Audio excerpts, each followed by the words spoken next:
আর হিন্দু ভাই বোনদের বলতে চাই, আপনারা নিজেদেরকে দুর্বল ভাববেন না।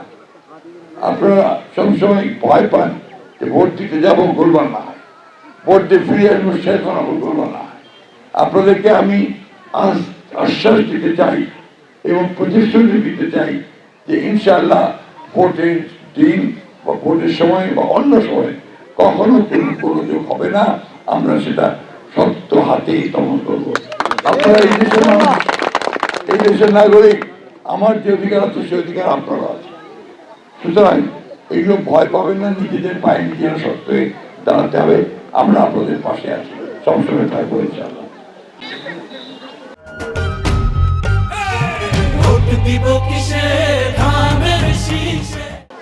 সবচেয়ে বড় জিনিস হচ্ছে যে আমরা যদি সরকারটাকে ঠিক নির্বাচন করতে না পারি, সঠিক লোক থেকে যদি ভোট দিতে না পারি, তাহলে আমাদের কোনো কাজ হবে না, তাই না?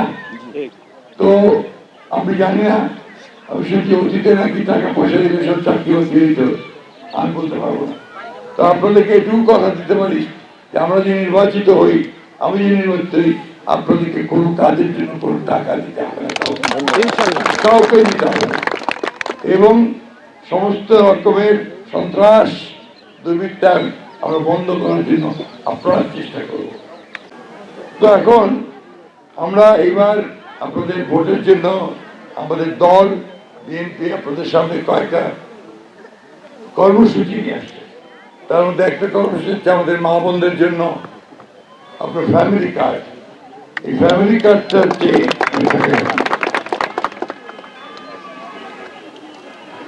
এই ধরনের একটা ফ্যামিলি কার্ড পরিবারের প্রধান মহিলাকে দেওয়া হবে। তিনি এই কার্ডটা নিয়ে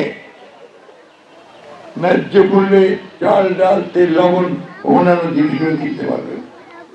আর তিনি হাসপাতালে গাড়ির চিকিৎসার সুযোগ পাবেন, বাচ্চাটাকে নিয়ে চিকিৎসার সুযোগ পাবেন এবং স্কুলে গেলে স্কুলে ভর্তির সুযোগ পাবেন। আর আমাদের কৃষক ভাই, তাদেরকে দেওয়া হবে একটা কৃষক কার্ড। এই কৃষক কার্ডটাতে আপনি দেখবেন যে আমাদের এখানে কৃষকদের বড় সমস্যা হয়েছে সারের সমস্যা, সার ঠিক মতো পাওয়া যায় না, পানির সমস্যা, পানি ঠিক মতো পাওয়া যায় না, তাই না? আর বীজের সমস্যা হয়। তো এইগুলো আমরা এই কার্ডের মাধ্যমে ন্যায্য মূল্যে যেন কৃষক ভাই পায় সেই ব্যবস্থা আমরা করবো ইনশাআল্লাহ। আমরা আমাদের চেয়ারম্যান ঘোষণা দিয়েছেন যে 10,000 টাকা পর্যন্ত যাদের কৃষি ঋণ আছে, ব্যাংক লোন আছে, সেটা সুদ সহ তিনি মাফ করে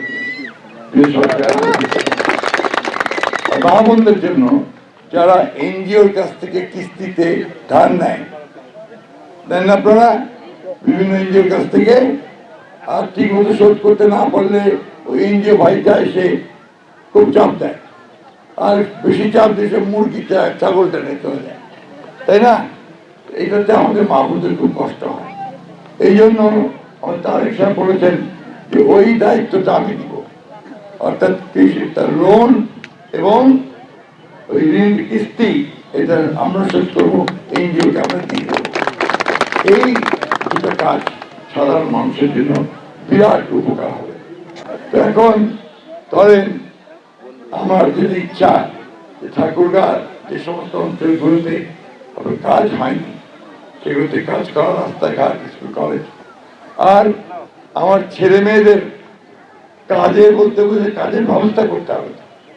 কাজের ব্যবস্থা করতে হলে আমাদেরকে এখানে একটা কলকারখানা তৈরি করতে হবে। একটা সুগার মিল ছিল, আছে এখনো, ওই না থাকে একটা অবস্থা, কোনো রকমের চলতেছে, নতুন কোন চাকরির ব্যবস্থা নাই। এখানে আমরা এই ঠাকুরগাঁতে কৃষিভিত্তিক শিল্প করে তুলব, যাতে করে আমাদের ছেলেমেয়েরা কাজ পায়। সবশেষে আপনারা সবাই ভালো থাকবেন, সুস্বাস্থ্য নিয়ে ছেলে মেয়ে নিয়ে ভালো থাকবেন এবং ফেব্রুয়ারি মাসের 12 তারিখে আমাকে ধান শেষে ভোট দিয়ে আমাকে কাজ করার সুযোগ দিবেন, এই আহ্বান আবেদন জানিয়ে শেষ করছি।